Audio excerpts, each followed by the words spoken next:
Donald Trump is once again the president-elect and will soon become the 47th president of the United States. The province of Quebec shares borders with 4 states in the US, so you can imagine people here have strong feelings and emotions about the results. I went to bed at like 2, I woke up at 6, I went to hug my daughter and just say I'm sorry.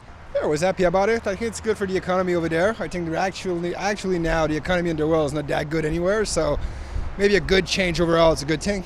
Honestly, I had a weird feeling in my stomach. I was feeling scared for women's rights. I honestly was for Trump because I think in general for the economy of the States and for international relationships, he's a bit better than the Democrats. I was really disappointed, yeah. I wasn't rooting for him. I grew up in South Carolina, which is considered Trump country. I moved here to Quebec over a decade ago from Philadelphia, and I maintain contacts with people in the United States, and it didn't surprise me at all. He was a businessman at first, so I feel like he has a lot of economic skills that Kamala, in my opinion, doesn't have.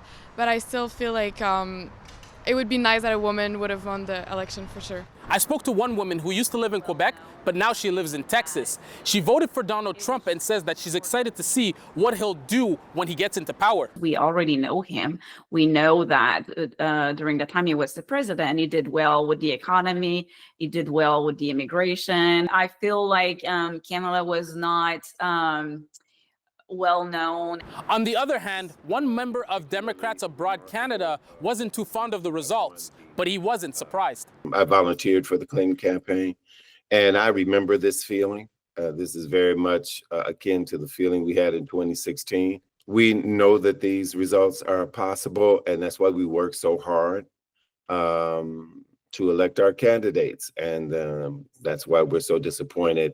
And as she said, we'll remain calm. We'll remain Kamala and carry on Allah. So Donald Trump will be taking over the White House in January, and this will have implications on Canadians.